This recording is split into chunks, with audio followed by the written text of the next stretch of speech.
Okay, namaste everyone, namasarvebhyaha. This is Srinivasa Sastry Malladi, and I welcome you all on behalf of Hindumitra to our Reroute to Dharma interview series today.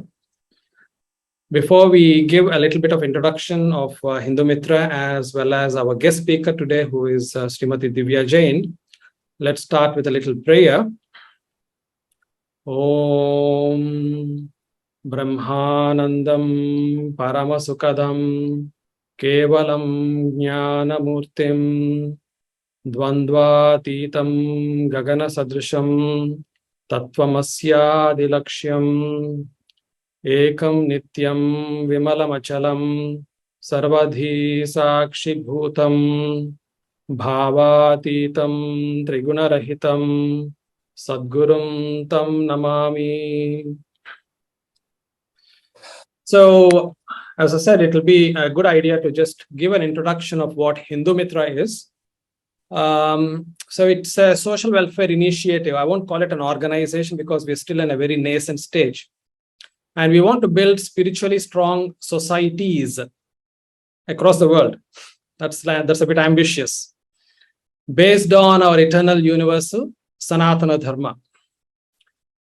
See, we are firmly aware that Hindus are the last remaining representatives of Sanatana Dharma, while others, clubbed under the umbrella of paganism, have been erased from the face of earth due to religious expansionism. We primarily, therefore, work with vulnerable Hindus, although our mission is global in outlook, to reach all corners to spread the divine message of Sanatana Dharma. We provide training in easy to comprehend ways to individuals to understand, practice, and propagate Sanatana Dharma. Wherever we live in the world and whichever background we come from. Now, coming to today's session, we call it Reroute to Dharma because I have conducted a few interviews on this particular kind of label. We are uprooted in lots of ways, and we want to return to the dharmic ways of thinking and living. So therefore, the name Reroute to Dharma. So we have a special guest today, Srimati Divya Jain. She is an activist, a Hindu activist, lives in the United States. And today's topic is provocatively worded: to awaken the Hindus from the deep slumber, as we are somehow woefully out of depths with our failing in understanding our Sharanagati and Bhakti towards the beloved divine, the Parabrahman, failing in following our duty to uphold the righteous path of Dharma. And somehow we are also miserably failing in understanding the threats posed by Adharma. So before we proceed with the discussions, let me introduce Srimati Divya Jain. Divya ji grew up in a traditional dharmic household in India before she moved to the United States for further studies. There she went through a phase of her life which brought her in touch with Christianity, which after a prolonged period of contemplation, she accepted, thus leaving her dharmic faith. With a lot of introspection and search for truth, she eventually managed to come out of the Christian faith and return to Sanatana Dharma. So that's a success story.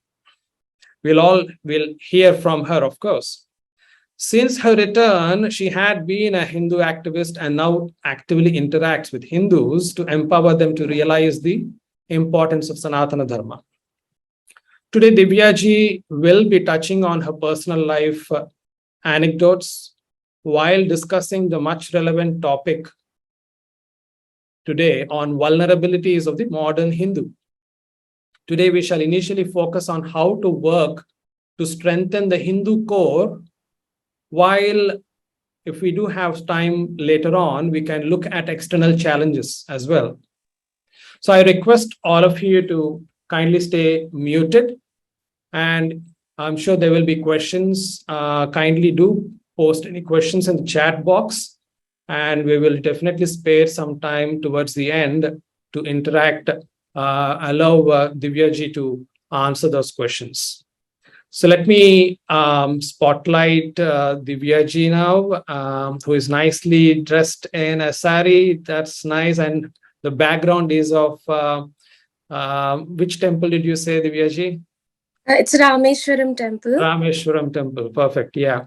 Perhaps I'll actually kind of spotlight you alone so that people can actually focus on you. Yeah. Perfect. So, Divya ji, I really want the audience to get just a bit of a glimpse of your journey out of dharma and back to dharma. So let's have a short recap of it. I know you have done this so many times in so many interviews. It's a repetition. So perhaps we'll try and do it quickly, and then we can go into some questions. Sounds good. So first of all, namaste everyone, and thank you, Srinivasa, to invite me to Hindumitra. I think it's a great platform, and it's very important to share my journey because I think that that once you experience something, you become a live example of it, and once you have lived that moment and you have tasted the other side or have seen the other side, then I become the biggest witness of what could have happened or what can happen if Sanatana Dharma is erased from the face of earth, like other pagan faiths have been, right? So we know about Greek, we know about Mesopotamia, Roman, Aztec, Old Norse, pretty much the whole pagan Europe, the whole pagan America, the South and North, both. I would say quite pretty much Africa as well, right? The pagan African culture, because first the colonialism came in, and now the other faith is coming in, and the second of the Abrahamic faith is coming in and trying to capture people over there, because both of them think that we are better and we are the only ones that should survive. The others should be effaced from the face of earth, because it's mentioned in their books itself that they are idolaters and they do not have rights to survive. Either they have to follow one of our gods, or they are damned to eternal hell, or they do not have any rights to survive on this earth. More so, they believe that their god will not return unless and until the idolaters accept him as a god. Okay, and both of the Abrahamic faiths do that. So let me put my journey into perspective, just a brief of it, that how I went out and how I came back in, as you're seeking the answer for. So I grew up in a dharmic family. I belong to a Jain sect of Sanatana Dharma, and I consider Jains as under one umbrella. I do not consider them separate from Sanatana Dharma. A lot of Jains themselves do have problem, because they do not have the exact understanding of what Sanatan Dharma is, or why do we need to call Jains as part of it rather than segregating them from Sanatan Dharma. Now, my mother was a very ritualistic person, and we do have the similar kind of rituals, the Vedic rituals, in Jainism as well. So there's just a different name, or a slight bit of a difference from the Vedic rituals. So I grew up watching those, I grew up doing them, and I grew up going to temple, while my father is a very spiritual person, and he is open to everything, as in he is open to the whole of Sanatan Dharma. He wants to explore more and learn more about everything. So he taught me yoga, he taught me meditation, dhyana, and I grew up practicing Ayurvedic principles in the household. So for every malaise or every disease we had, we would, the first thing to go would be the household medications or the Ayurvedic medications, and then later, if they are not cured, then we would go to an allopathic doctor.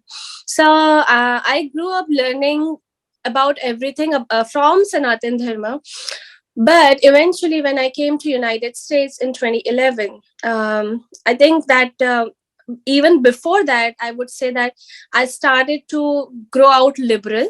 And when I say liberal, I mean that I started deviating a little bit from my culture, because when you enter in your teens and further ahead in your life, you kind of become rebellious. And that attitude had in me as well, that, I wanted to explore, but at the same time, I kind of turned a little rebellious too.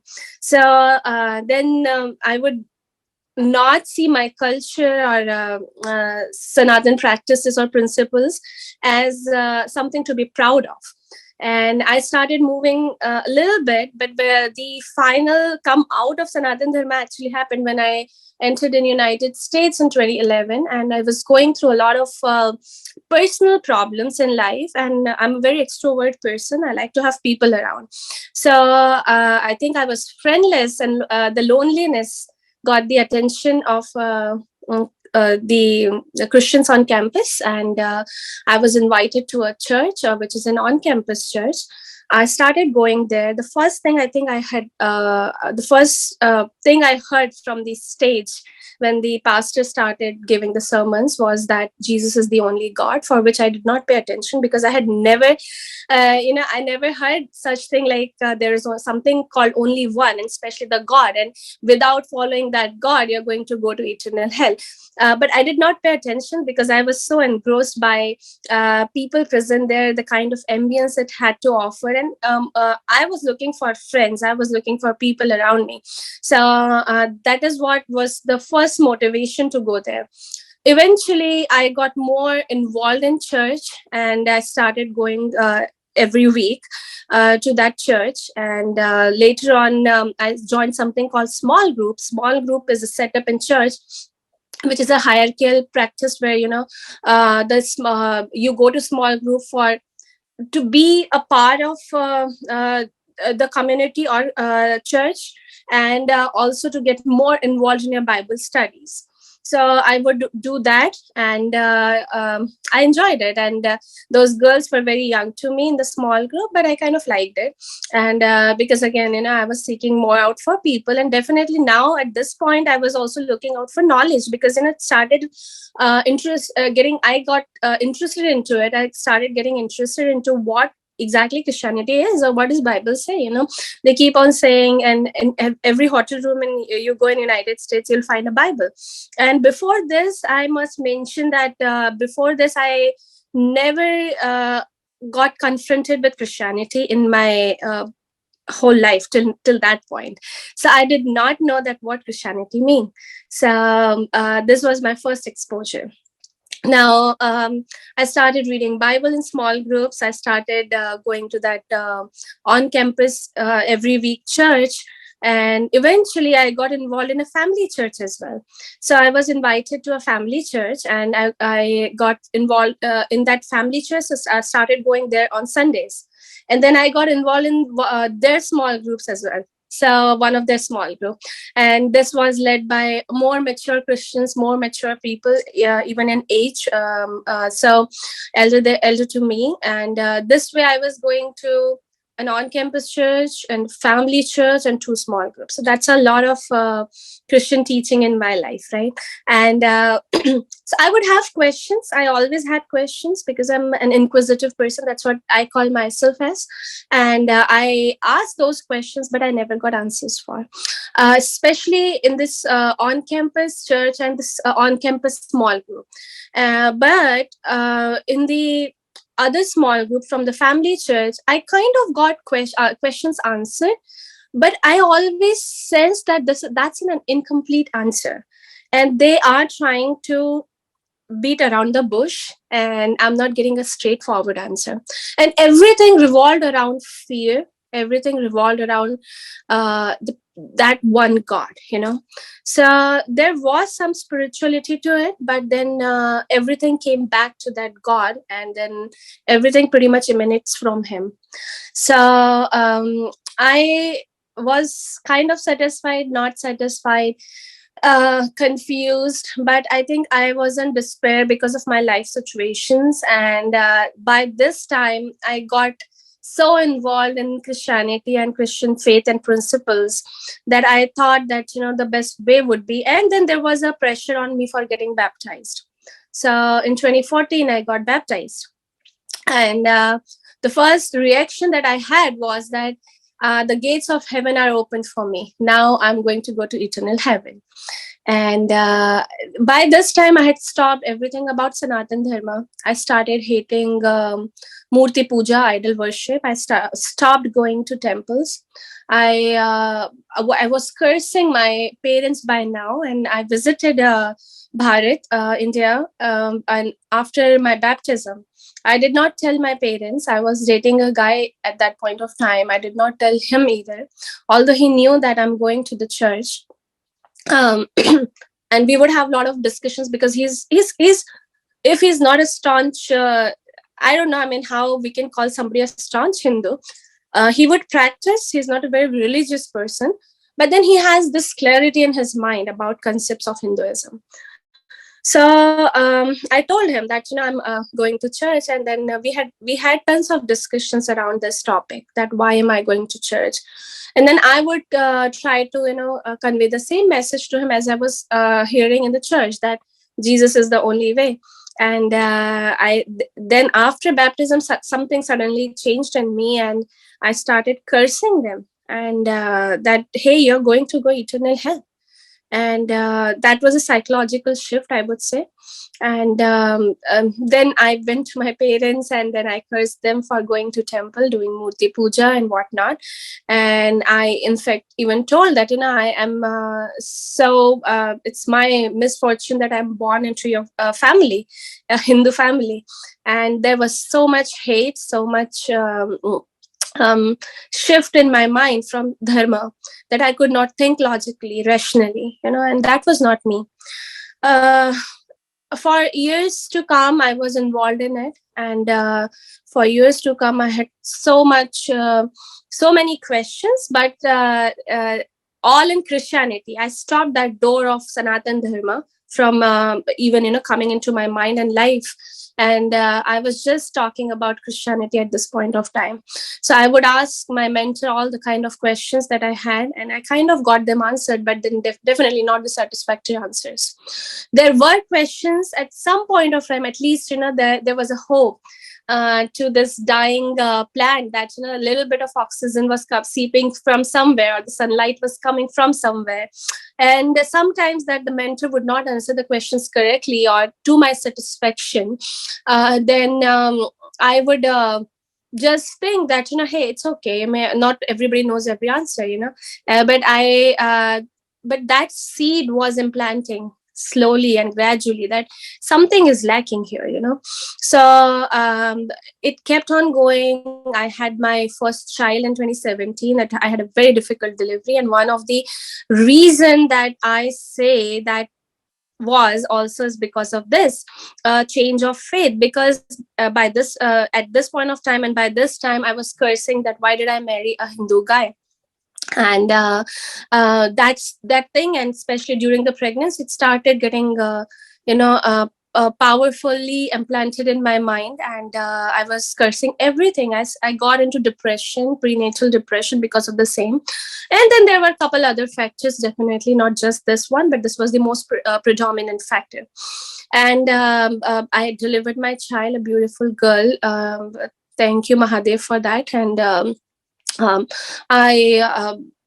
then I would take my girl as she was going to my mentor back in Texas, and would spend some time there. Again, there would be certain incidences, definitely, because they are very Christians. They're very spiritually Christian, and they would devote all of their time in around talking about God and the prayers and being with the God. But again, I had a lot of questions. They were not completely answered. I was now, by this time, I think around 2018, midway of 2018, I started seeking answers for myself too. So now that I started coming a little bit out of the whole quagmire of Christianity, that, it was a closed wall till now for me, that hole of sunlight started getting bigger, and I started to find answers for myself too. In the process, I kept on discovering a couple of things like near-death experience and what people have experienced. I started reading a small Quora posts, and I started, trying to think or rationalize that why this and why not that, this kind of analogy and questioning. So that started, and then eventually 2020 was the time. In April, there was this Palghar incidents happen. This was the first time I was, that was the first lockdown of Corona. I was stuck in Bharat at my home, at my parents' house. I saw that video, and I tried to find out that why did it happen. A lot of it had to go to the Christian conversion and the missionaries' existence in that area. So, and that shook me from inside. I questioned to my mentor. I did not get. It sounded like she's trying to rationalize the death of two sadhus, and or trying to make it legit. And I was shocked. I was stunned that how somebody can even say that. And then I started my studying of the actual studying of or actual exploration of Christianity. So I went to the first thing I went to was history of Christianity. Where did it come from? And when I started reading articles, I started listening to videos from both ends, Christian and non-Christian, or ex-Christians as well. And then it started to make more sense that, hey, there's a lot of things that's wrong there. And I came to know that the civilization that Christianity has erased from the face of earth. And there's so much wrong to this faith and its principles. And it started to make more sense now. And now that my confusion started to get resolved and I was going in the right direction. And in the process, I learned about what's happening to Hindus and Hinduism. And till this point, I did not know in the entire picture, at least.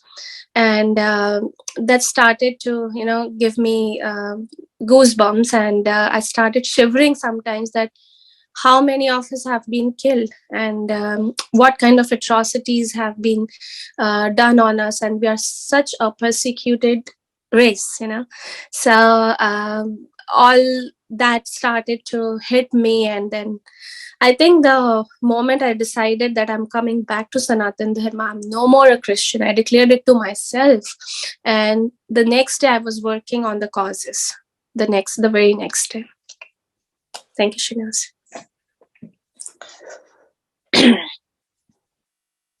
I can't hear you. You're on mute. Yeah.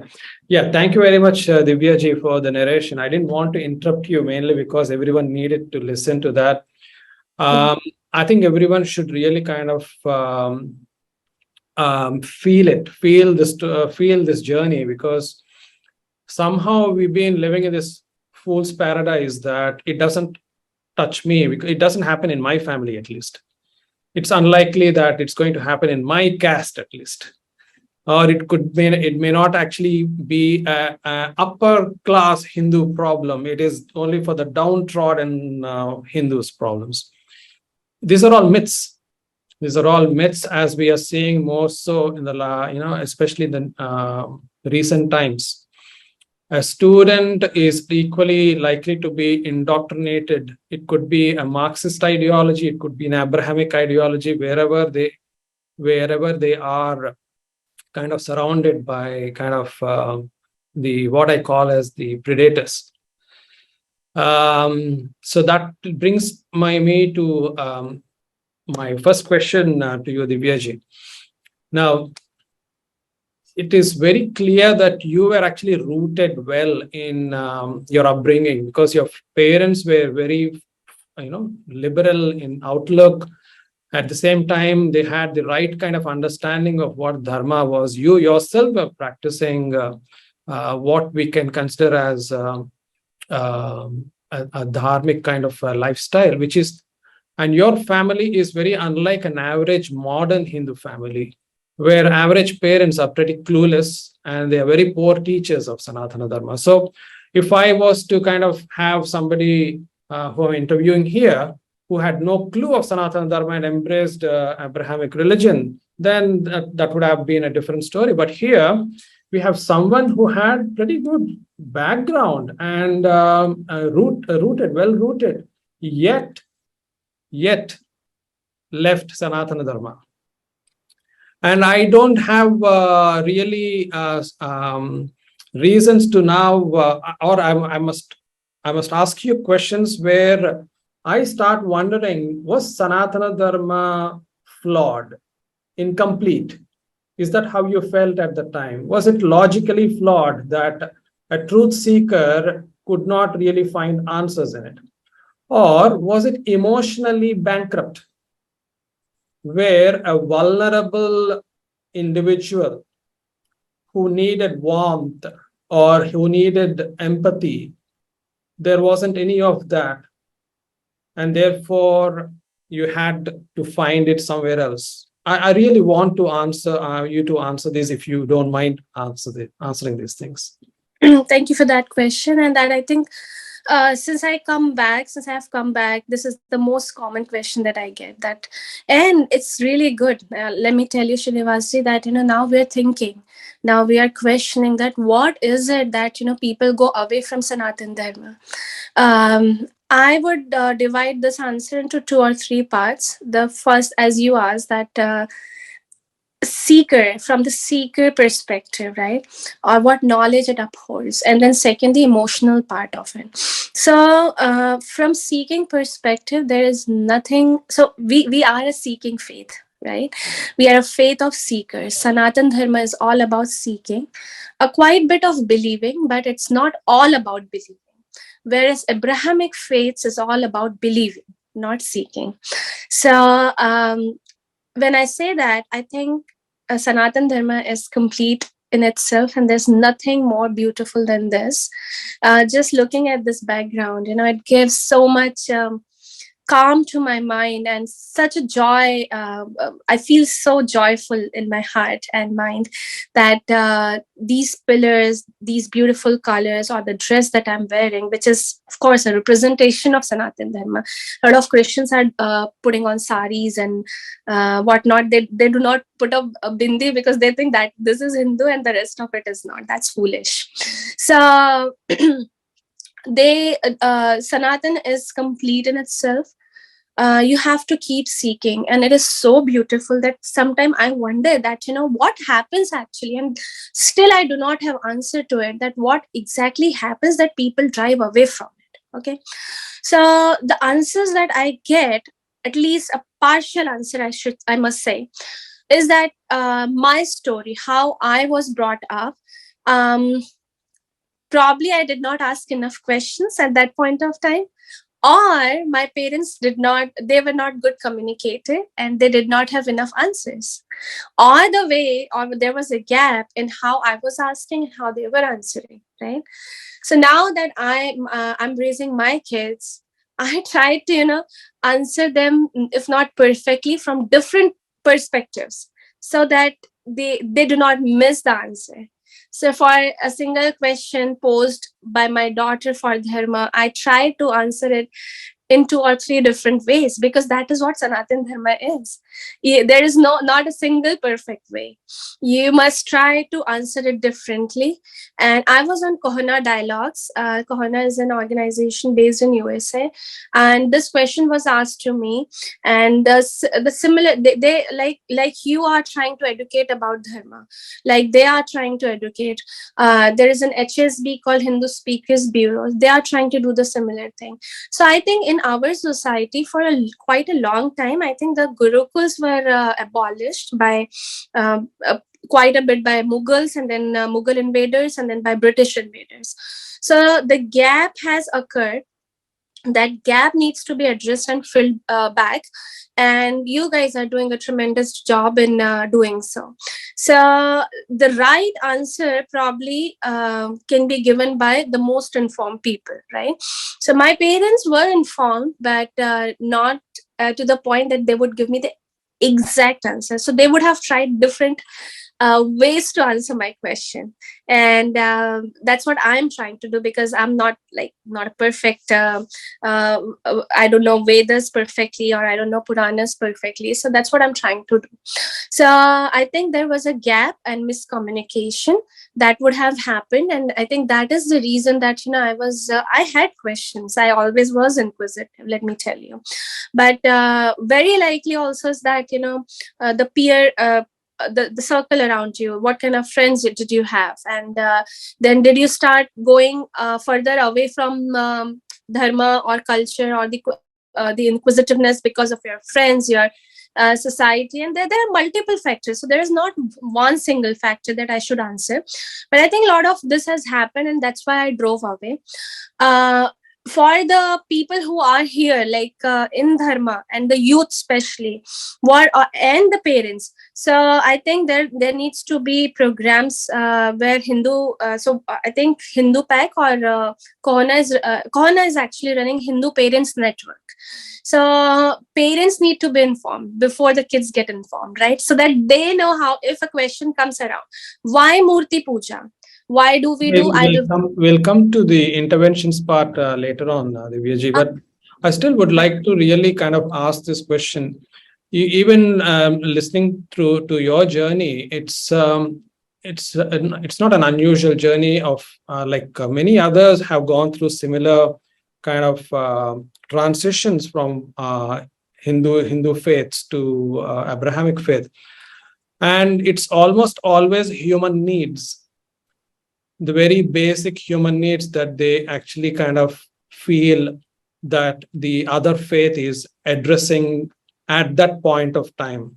Now, it could be in the form of a job, it could be in the form of health, it could be in the form of a vacuum in their personal life, feeling lonely and whatnot. So these are all very much human requirements, not necessarily spiritual. So I really want you to kind of, given that you have gone through the journey and you've stayed in the Christian faith for almost like 7 years or so, and then came back and you're a Hindu activist as well. How much of these are we addressing or are we not addressing from a dharmic perspective as a society? Are we responding really to the human needs? Yes. So the second part of your previous question was the emotional bankruptcy, or emotional understanding and answering those needs in the Hindu society. So I think we are lacking that. And for me, in my case, it was loneliness which attracted me towards Christianity. And I was lonely. I was looking for people. I got that set up in church, right? Could I have gotten it in some other place if I would have gone to ISKCON temple, or some other place? I could have. I would have. And but still, I think we are lagging behind in terms of addressing the emotional need of co-Hindus. Okay, and we are lagging behind. We need to work on it, be it addressing the loneliness, be it addressing the diseases, or needs during diseases, or financial need of a co-Hindu, and be it some other needs. So I think we are lagging behind, and we need to have a re-establishment of our mandir in such a way, or our temples in such a way, that they used to be earlier in the days, that they were the center of social context. There was a center of definitely a center of spiritual learning and understanding, but definitely otherwise a center of social contact, and also to economically help each other, or each Hindu would help get the help from temple. So that kind of setup needs to be strengthened. I think that is lacking. If on campus the Hindus would have paid attention, that or if there was an organization, then that would have addressed my needs of loneliness, then I think I would not have gone to Christianity. But also at the same time, I believe in destiny or something to be destined. So I was destined to go there. But coming back, I think it is very important to ask that what are the flaws in my system, or what are the gaps in my system, not the faith, okay, not Hinduism or not Sanatan Dharma, but in the social structure of it. So what are the flaws that a person would go to the other side? So that we need to address those, we need to list them out, and we need to address those. Yeah, thanks for clarifying that. I think it's a very important point that you have made. And we, from Hindumitra's point of view, we have been trying to look at exactly the same support system mechanism, finding space for Hindu to support the vulnerable one. The brotherhood needs to develop. And I think that is definitely an area which you as well very nicely put. In the olden days, we had that system because there was an ecosystem perhaps around the temple or the village structure. Everybody had a role to play and supporting each other. Perhaps that is where I don't mind mentioning that the jati system also helped keep everyone within the fold and support each other. There was all that. So we need to find really some quick answers, frankly speaking. Now, sticking to the same point, I hope I'm not going to repeat myself here, but do you say that, therefore, when you were a young Divya, your dharma failed you when you were joining college, meeting new people, or when you were lonely? Did you feel so? No, dharma didn't fail me, I failed dharma. And the social structure probably would have failed it. There is nothing which can fail dharma. All right, that's great. Thanks. So I think it's a point I wanted to make sure, as a asking as a devil's advocate here, that from a spiritual conceptual point of view, it's not really dharma which actually fails. It's actually the application of it where we are failing as a society to really kind of utilize for a better society. Okay, so you in your article mentioned that you were quite naive in your student days. Is that typical of most youth coming from Hindu background? I think so, because at the very beginning of this interview, you mentioned that we are not living up to dharmic lifestyle, right? And so we are not. And a lot of kids I see that nowadays, that they would be alcoholics, they would love smoking and whatnot, living all the adharmic gunas that they, or the virtues that they impart in their lifestyles. We grew up watching Bollywood. Our understanding of culture come from such a shallow point of understanding, that is Bollywood. So that's hilarious. And a lot of families are driving themselves away from cultural perspective as well, Hindu families. So that has become a norm, and they feel that, it has become something like very trendy, very fancy to do that. And that's such a sad state of our faith, that people are driving themselves away. So I think that even if they're culturally rooted or ritualistically rooted, and going to a temple at least once a week, and make that commitment to yourself, you will be rooted. And if not, we're not asking everybody to become saint, but or monk, but at least be rooted in your culture, your rituals, your faith. So yes, to answer your question precisely, yes, Hindu youth is naive because of the background of families, the society, and of course the other narratives, media and Bollywood and whatnot. I don't think we are short of the rich heritage of the ritualistic part of our practice, but the modern mind is quite advanced nowadays, in the sense that it is actually seeking a lot of information. We are actually kind of learning a lot more through our education systems than ever before. A human mind. analyzing a lot more, logically reasoning a lot more. It seems as if that the ritualistic part is well taken care of, but the logical, very well appreciated for centuries, the logical, the conceptual part of Sanatana Dharma is not actually being addressed at all. I know I'm actually kind of posing a comment here, but I really want to know from you, through your discussions as a Hindu activist, where maybe it's an intervention that we can talk about here. Isn't it time that we need to inculcate this knowledge system into the mainstream education, wherever it may be, because they are logically driven and they are actually very good with systemic reasoning abilities as well.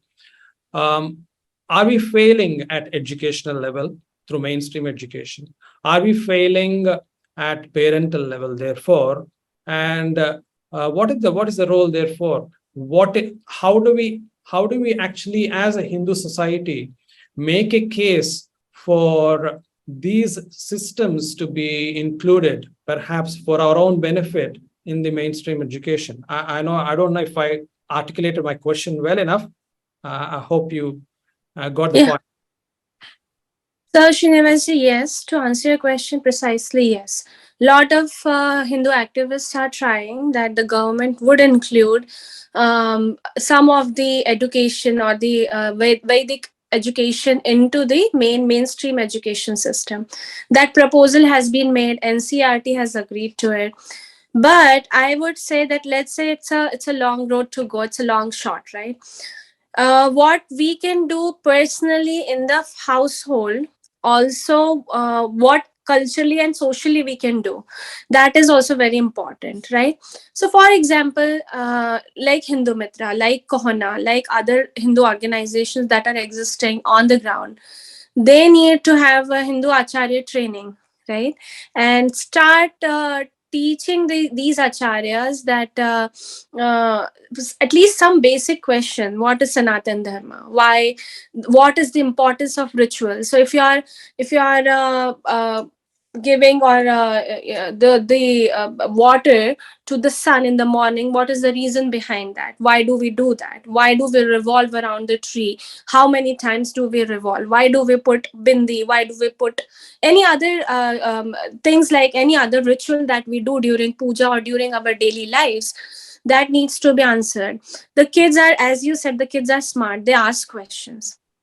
So recently, for example, there was a friend whose son asked that why yoga needs to be done in the morning, why it cannot be done other times. And asked me this.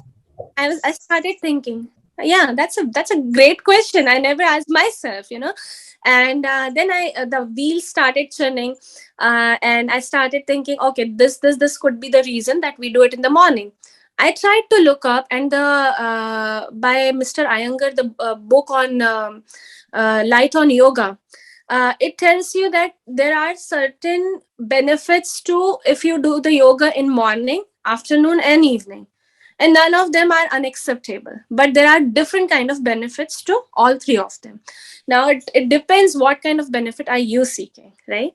And that is why I say that, if you have a question, there needs to be an answer. First of all, that ability to question can only come if you practice Hinduism in your daily lives. You are culturally rooted, you are ritualistically rooted, you are going to mandir, you're going to temple, you're doing murti puja, and you have that sthanam at your home, in your household, your small mandir in your household where you're doing everyday rituals, so all of that takes you. So that is kind of a first step. The second step, and simultaneously, acharyas and parents need to be informed that why you are doing so, because we have Mughals have burnt our books in Takshila and other Nalanda and other universities. They were millions in numbers, right? So we definitely have lost some knowledge for sure. And then the Gurukul system was abolished by Britishers the most, because they knew that, we can capture the country, or we can make the country hollow if we take away the education system out of it. So that is their strategy, and that they're still succeeding in it, because we have convent schools run by Christian missionaries who are trying to impart their knowledge, but they're taking us away from our knowledge. They're not stopping it.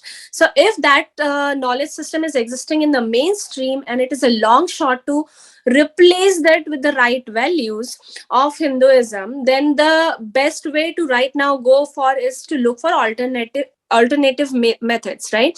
So be culturally rooted, be ritualistically rooted, go to mandir every at least every week, if the time allows you, why not every day, and read couple of stuffs which are basic answers to your questions, and be inquisitive. First of all, to ask is the first step where you can get answered for, right? So I think our youth needs to be inquisitive, and they need to be open for the answers. They should not be closed that, hey, this is my mindset and that is what I follow. Like I recently heard from so I was at a gathering, and I was explaining this person that how many atrocities are being done on Hindus, and they're still happening.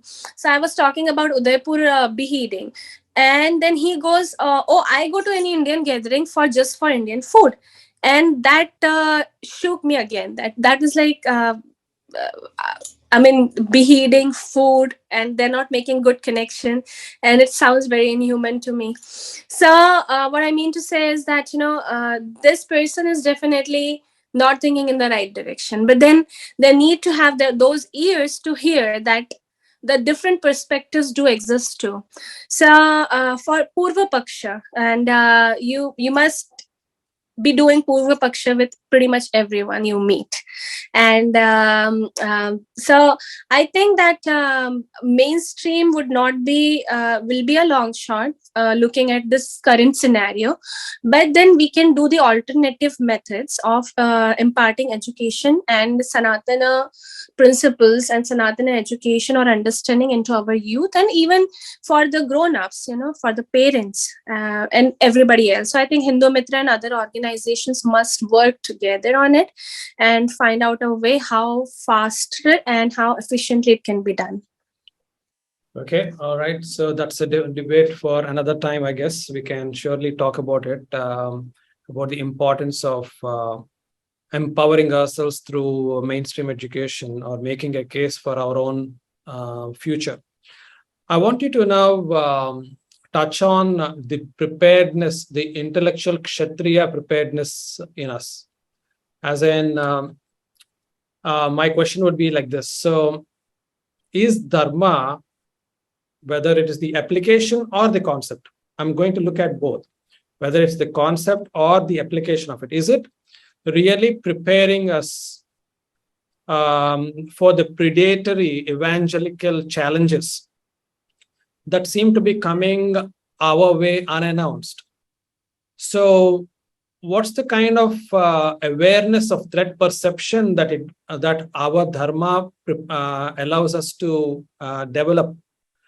The awareness of personal core dharmic foundation, and what's the kind of intellectual self-defense? So it's a very loaded question, I know. So I'm going to rephrase it again. So I'm really interested to know, again, whether we are failing in applying dharma, or is dharma in itself not sufficiently constructed, where the kshatra aspect is missing in preparing me as an individual to adequately face a predatory evangelical challenge which comes my way.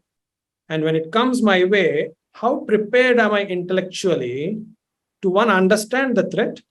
Because the threat can come in a very sophisticated, sugar-coated way. It doesn't really look like a threat to start with. How prepared am I in understanding those? And how prepared am I in countering with answers? I hope I've made it clear, yeah? The question is clear. Again, it should be in parts that is dharma inefficient? No. Dharma asks you to be prepared to face adharma with your kshatriya, meaning warrior spirit, right? So have that warrior spirit in you, that you would be fighting off the evil and ward off the evil that is coming towards the way of dharma.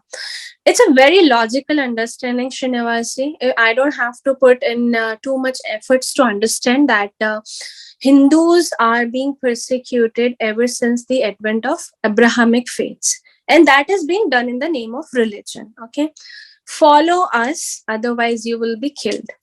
Follow our God, otherwise you will be effaced from the face of earth. You do not deserve to do the idol worship. You are idol worshippers, you are evil people, you are the sinners. You need to be eradicated. Those are the teaching in their books. And persistently and consistently in both the books of the Abrahams. Now, with this kind of teaching, the indoctrination of mind is very easy, and that is what is happening to the other side. And when somebody enters from Sanatan Dharma to the other side, that is pretty much indoctrination. Now indoctrination can happen over the years, it might take years. Sometimes it happens in a snap of a moment, like in a desperate situation, that people would leave Sanatana and would enter into Abrahamic faiths, and they would just accept it because that fear mongering has seeped into their mind and has settled itself so hardly there that it had made its roots so deep in there in your minds that you are just like, okay, I'm done, now I have the answer. And those answers are actually easier, but because they answered that, okay, do anything and everything, but God is there, it will save you, right? And one God is there, so there is no seeking problem. Or if some people don't even like seeking, they just like to believe, right?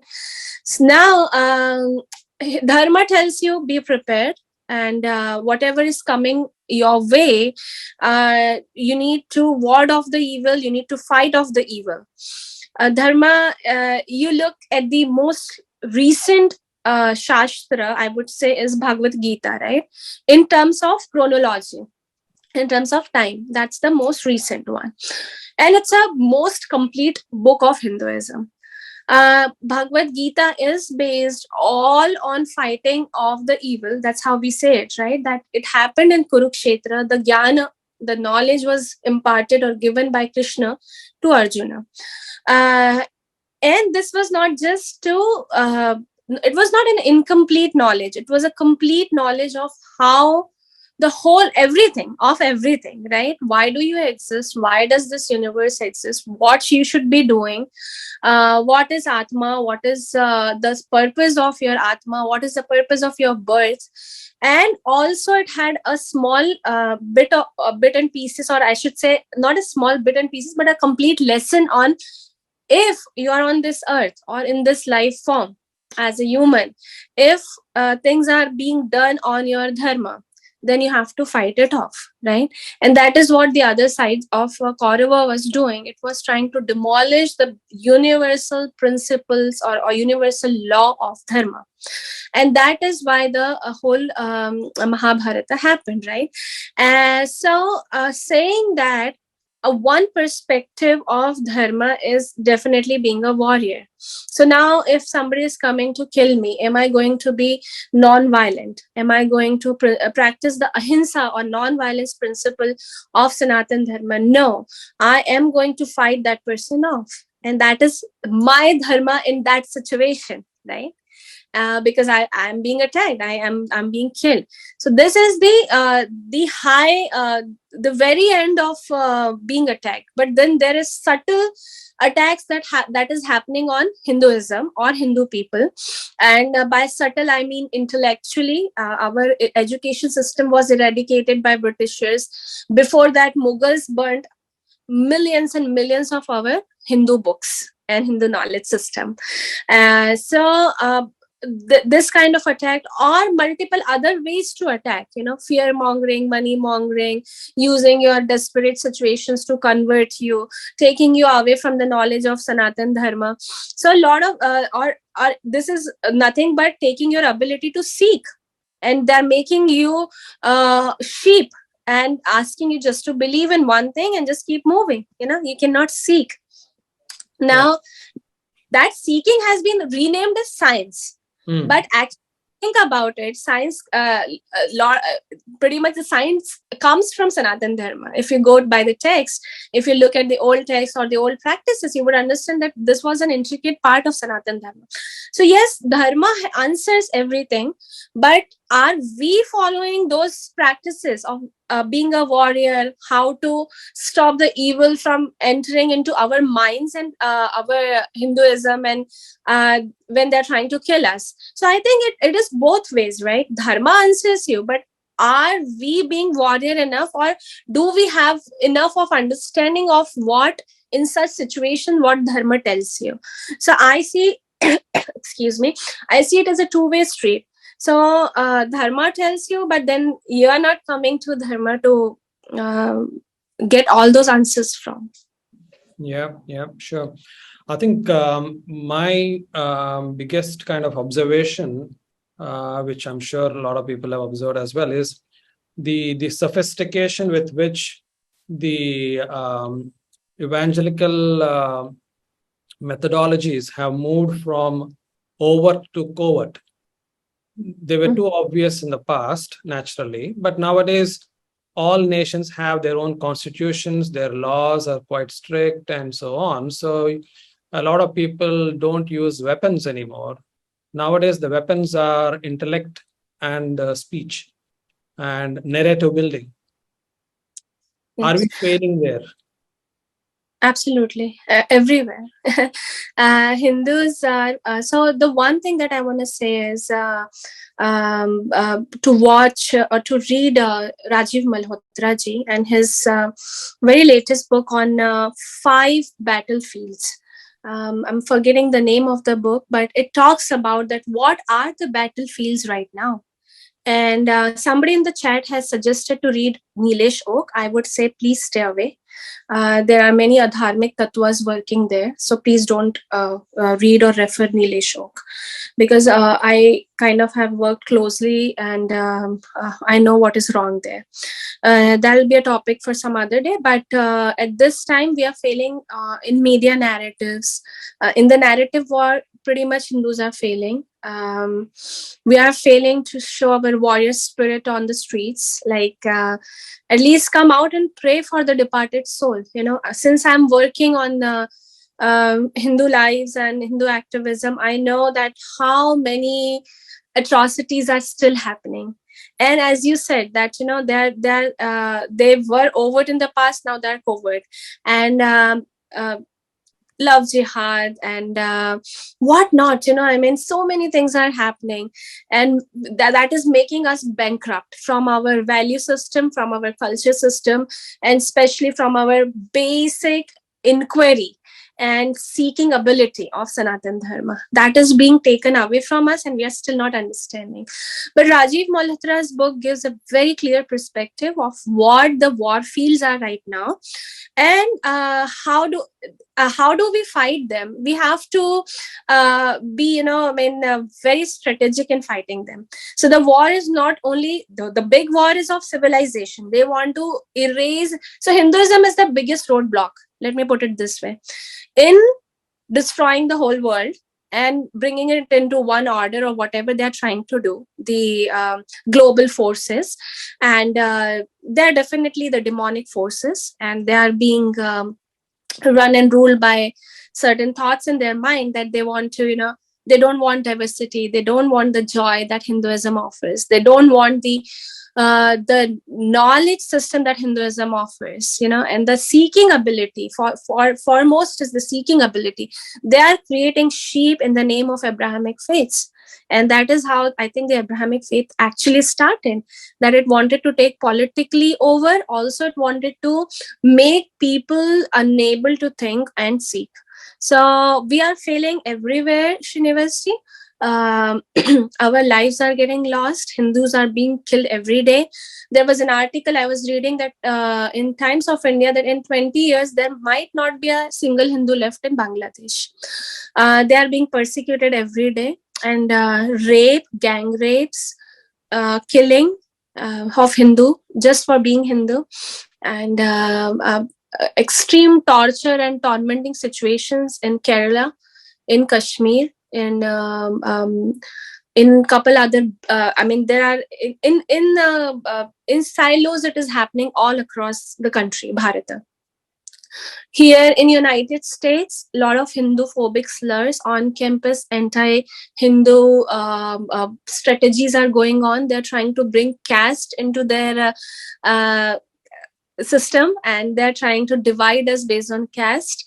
They are trying to manipulate us and play us politically. Um, I think that the situation is going to get worse. So before that get worse, if Hindus get their acts together, and whatever the flaws in the Hindu system is, if they get it together, I think it's going to be very helpful. But I think the double-edged sword we have is it's difficult to trust the brainwashed Hindus themselves, isn't it?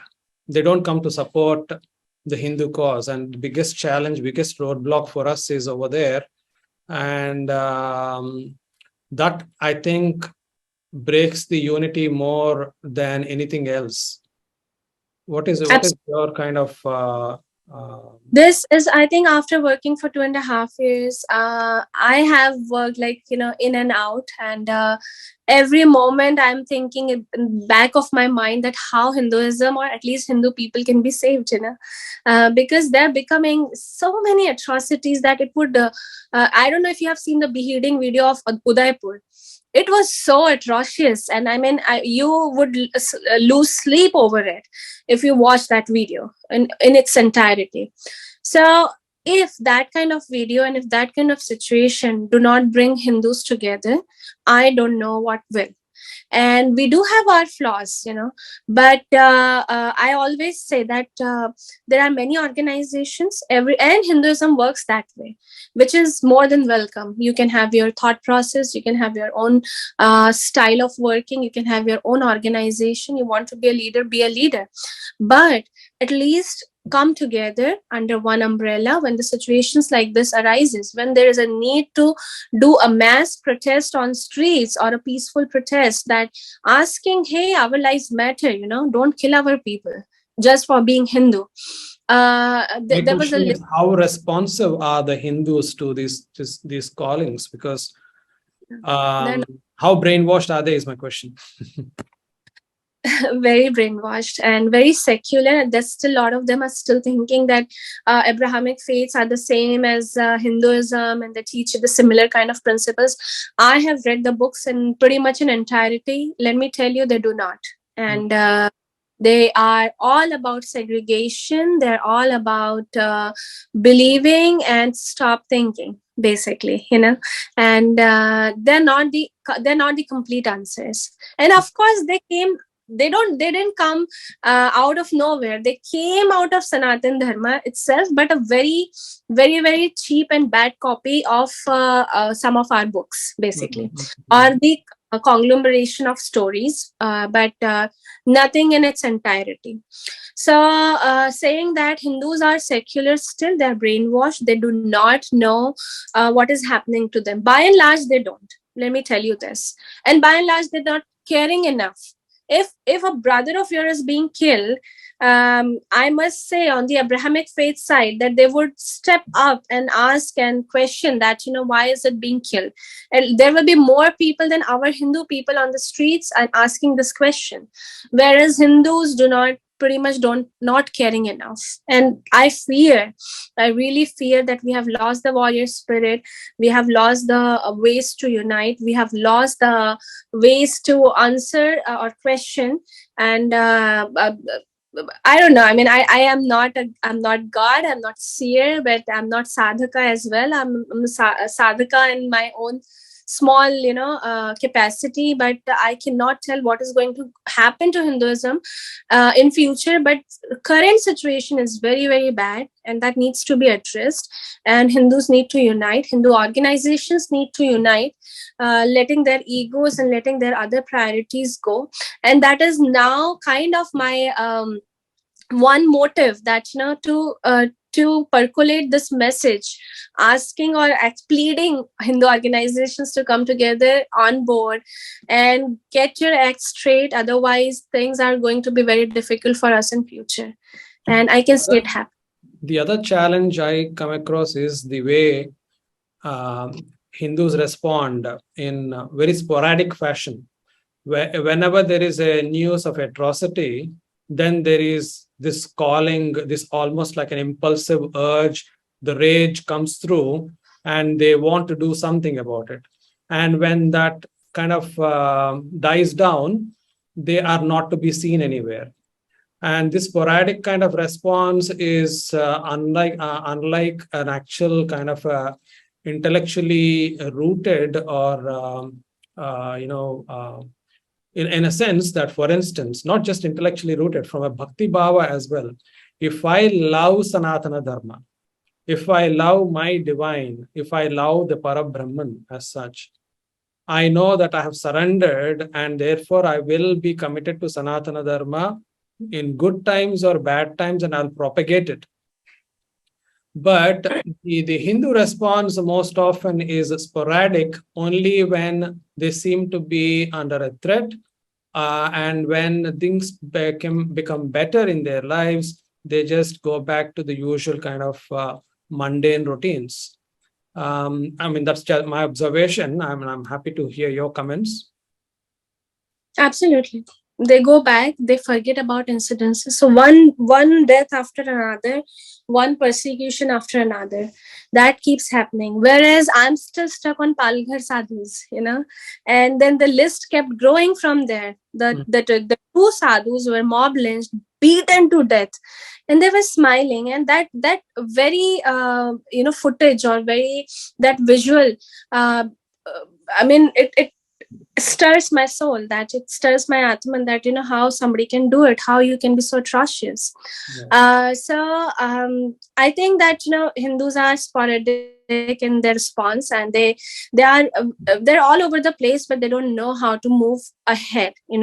Although there are a lot of initiatives that being taken in a good direction, I see Hindumitra is in that direction too, and but a lot more needs to be done. In other words, the enemy is inside your house now, but you are not even ready. Let's say it is on the door. Okay, let's say it's on the door, but you are not ready. If it enters, how you're going to fight off? So that is it's very scary. But then there is not a certain answer that I can give, but I can, based on my understanding that I have developed over 2.5 years of working for Hindu causes, I can tell you that hard times are there, and hard times ahead coming up, but Hindus need to unite, and Hindus need to give a very clear and concise thought and an organizational structure that is need to be in place, so that we all get together. Right. I know for the audience, I think it's an important reminder from my side that the discussion today may have sounded a little grim, because we are introspecting as Hindus where we are actually kind of falling short. So it's not to say that it's a biased negative introspection. It is important that we need to ask tough questions to ourselves as such. But on a positive note, I want to let everyone know that tomorrow we have a Hindumitra training, an induction training. So if anybody is interested, you can kindly be in touch with me to receive a link to join in tomorrow. Divya ji, I'll possibly end with the last question from me, and then I will ask, I'll see if anybody has questions for you. So okay. My question is again going to take you back to your young student days, and I'm sure you now can think back and see that the evangelical methods are quite well rehearsed.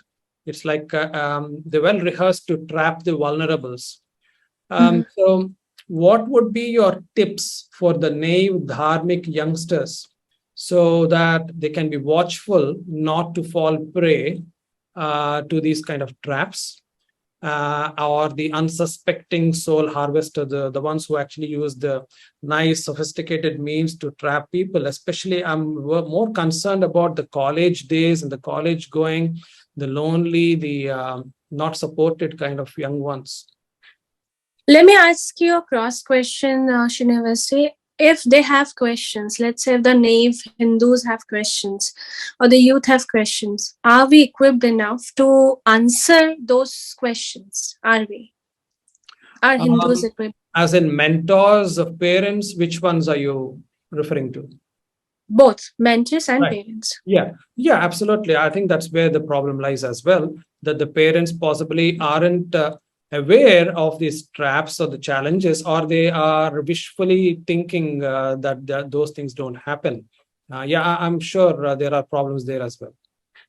So to extend your answer in that direction, I think, let's say Divya, another naive Divya comes to you or goes to a parent and asks that, hey, why do we do Murti Puja? I think there is not a clear answer that parents have. Neither, if you even, lot of our Pandit in Mandir, right? They even are not very well equipped with the answer. So they're not very communicative or not have a clear way to communicate the right answer.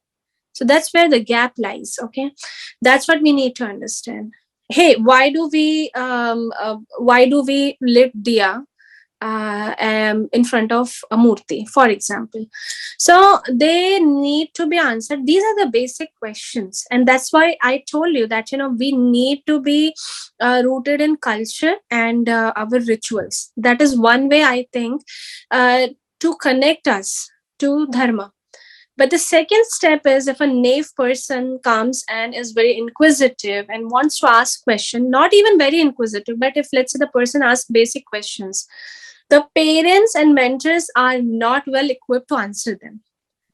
Because the kid is going to have somebody as mentor, right? It could be parents, it could be some other person. But I still think that, we do not have clear and concise answers. That's one of the problems that I see that is happening as a gap in our society and the faith. So that needs to be answered. One, and my advice, otherwise, now this is a long process. This gap will take a couple of years to be filled, right? In the meantime, I would say to the students that be inquisitive in first place. Ask questions. Don't stop just believing. Keep seeking, ask questions, and keep looking for answers until you have the correct one. Or at least look, you might not know, because sadhana gives you that ability to understand if that is the right answer, right? But keep seeking for the answers. Do not stop. Once you stop, it is very easy for the predator to prey you, basically. So you can be preyed upon if you stops, your seeking ability has stopped. So keep seeking, be inquisitive, keep looking for answers. Don't submit to just there is one God and there is one book and eternal heaven, eternal hell. No. So, and I think Bhagavad Gita is the one amazing way. There are multiple videos on YouTube. Try to look for the right one. Multiple tutorials on Bhagavad Gita. Multiple classes on Bhagavad Gita are going on, right? So every household should have Bhagavad Gita, Hindu household. Everybody should listen to Bhagavad Gita pretty much, if not every day, try to make a routine. And beautiful sermons on Bhagavad Gita are there on YouTube and other resources. So I think that needs to be one way that Hindu household needs to practice. Other things, I always say that, be connected to your culture, put on a sari, put on your Indian dresses, put on your Vedic style of dressing or Agama Shastra. The sari comes from Agama Shastra, right? It is being prescribed in Agamas that how a Hindu woman should dress herself, and celebrate festivals with the grandeur. Why not? Festivals are to connect you not only to your culture but also a divine way of being connected to the Bhagwan and to the gods and to the Parabrahman eventually. And so do all of this, celebrate the festivals, but in the right direction. I have seen that, a lot of on a lot of occasions they keep playing the cheap Bollywood dances, and they they do dandiya and garba on Bollywood dances, and dressing up inappropriately. That is not the way. This is not the place either. And you want to do that, go to a disco and do that. So don't get our gods and goddesses being mocked and our culture being mocked, and try to practice. See, there is a leeway, but there is not absolute. Nothing is working in absolutes, but there is a leeway. But don't you try to misuse that leeway. Okay, so that is what I meant. So 3 advices to the youth: be a seeker, be inquisitive, and keep looking until for many options of answers until that you have the right one. Perfect. Thank you. On that note, I want to let audience know that as some of the activities of Hindumitra, we teach Sanskrit, we teach Bhagavad Gita, and we have started sessions on Bhagavatam as well by one of our teachers. Of course, it's happening in Telugu, but I'm sure he is equipped to deliver the lectures in English as well. But these are important. And at the same time, I think Hindumitra is very much aware that we wish to meet the human needs of the vulnerable Hindus out there as well. So both the spiritual and the human needs are to be taken care of. Thank you so much, Divya Ji, for sparing such amount of time with us. I'm sure we can meet up again for another discussion at a time. I would invite questions. Kindly raise your hands or put the questions in chat box. Keep them relevant to today's discussions, please. Today's topic. Let them not be from random otherwise areas. Okay, who wants to? I think Srinivas Pesapati or somebody has raised a hand. Yes, Srinivas Ji, please go ahead with your question. Others may still be muted kindly. Yeah. Yeah, Namaste, Sri Gurubhyo Namaha, Hara Hara Shankara, Jai Jai Shankara, Sabhaya Namaha. Namaste to all of you. Namaste, Hindu Bandhus. See, basically, the attacks on Hindus and Sanatanis has been going on since ages. So we have been resilient in this aspect. I am, as a Swayam Sevak and Vishwa Hindu Parishad member, we have been surviving, we have survived various attacks in various times actually. We are becoming 100 years now, RSS and the Sangh philosophy and all those things. See, there are a lot of things that Divya ji and Srinivas ji have discussed. What I would like to tell you is, what is happening now, see, they will keep, even if whatever may happen, Abrahamic religions will keep on attacking. That is written in their books. Spread my word. That is a philosophy they have. They will not stop whatever you do. Even if you take 10 guns or battle tanks and shoot them also, they will keep coming. Because I have faced that situation. I have gone to jail because I stopped conversion. I tried to stop conversion. They attacked me and put me in jail, not once, thrice. Once Muslims attacked Karmanghat. There is a very famous Hanuman temple here. Kindly let's ask questions if you don't mind. Yeah. See, what the reason I'm saying is, one point there's not a question. What I want to tell you, everybody, is every day 1 hour meet sometime, someplace. So what happens is, we can be in satsang. We might not have the ability to understand Vedas or something like that. There are to different kinds of perception of people, we have different level of understanding. So you for basic level understanding, we can do bhajans. Like Vamshi was saying, in the morning we had a very good discussion with my Vamshi also. So Divya Jain ji, that's what I want to tell you. Thanks for being घर वापसी कर दिया, बहुत अच्छा हुआ आप घर वापसी करके. So you know that is what I want to tell to everybody, that stay connected, and satsang is the most important. That's what we can do. Yeah. Thank you very much. Yes, Thanks for, Bharat Mata ki Jai. yeah. Does anybody have any questions? Kindly raise your hand.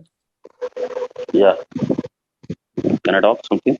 Okay, so Sharath wants to. Okay, go ahead, Sharath. Yeah, Mrs. Divya, I appreciate your whole journey. Thank You know, the way you have gone out of Dharma, Sanatan Dharma, and had gone all through the hardships, and the cumbersome difficulties, and the amount of depressive levels which you have experienced in all throughout, and came back to the Sanatan Dharma again. You are very fortunate enough to know the absolute truth once again in your life, and this is most enlightening session. Who experienced the depression, who has gone out of our dharma, and who has gone away from the absolute truth. So I just wanted to appreciate the whole journey which you have made, and the way you are enlightening the people who are falling prey to the other religions or paths or whatever. And one more thing, the inquisitiveness which you have proposed probably might not only should come from the students, but also everyone, right from children to the adults as well. So because everyone is a student for the lifetime, and I believe that education system should take a responsibility, as rightly said by Dr. Srinivasa. Yes, education system is a manifestation of oneself, as rightly said by Swami Vivekananda, and education is the root which provides a lovely opportunity to know our absolute truth, which is nothing but Sanatan Dharma.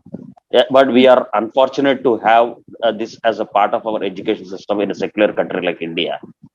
So I once again appreciate your session having this.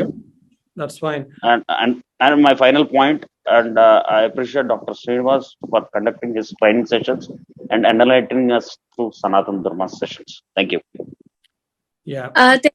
Srinivasa, I think my phone battery is dying. So we'll probably have to, if you have questions, you can email it to me. But with my last pointers, as Sharadji mentioned that, I felt extreme core depression, and I have come out of it very strongly, and all thanks to Dharma and its teaching and core principles that, I made myself very clear. And there is no such joy as Dharma offers. And yoga, dhyan, meditation, Ayurveda, the jewels of Sanatan Dharma. There is nothing on the other side. The other side is very dark, and want the world to be dark. There is that light missing, that enlightenment is missing. And we have all the beautiful cultures, the beautiful color, the rituals. Every day you live with Dharma, you feel as if you are blessed, you are divine. And that is the basic message of Dharma, isn't it? That we all are divine, and we have that divinity inside of us, right? We all are divine, and we all can be one with the Parabrahman or the universal consciousness. So saying that, I would like to say that thanks to all the people who actually became, Bhagwan decided, or I decided, or Sanyog decided, they became part of my journey, be it Esther Dhanraj, be it Rajiv Malhotra, be it RSS, the Rashtriya Swayam Sevak Sangha. Thank you, Srinivasa, for that question. And I'm so grateful to you, you guys as an organization, it operates as Hindu Swayam Sevak Sangha in USA, and I'm so grateful to them, to VHP, to Bajrang Dal, to Hindumitra, to all the organization and everybody who is trying to save Dharma, Sarva Dharma. And there is nothing more beautiful than Sanatan Dharma. And let us all pledge and let us all unite and associate yourself with one organization, work for Dharma, and live it throughout your day, in and out of your lives, and have that joy and in this body and the other one when you pass down to the other life forms or other birth in the future. But keep your learnings and consciousness high. I think that is the whole goal of Dharma, is to keep that higher consciousness and keep reaching to that higher consciousness. It's very simple. The path sounds a little difficult, but and the goal is very simple. So Sanatana Dharma is easy to follow. It is made complicated by unnecessarily extensive quest for finding more and more details. Otherwise, Sanatana Dharma is extremely easy and simple to follow and practice. That is what at least we try to inculcate through our sessions. So it'll be great if Divya Ji, you can join us tomorrow just to see what we do as part of the training. But otherwise, thank you once again for being with us today, for sharing all your insights, and more power to you, more strength to whatever you do. And I want to remind audience that we are optimistic.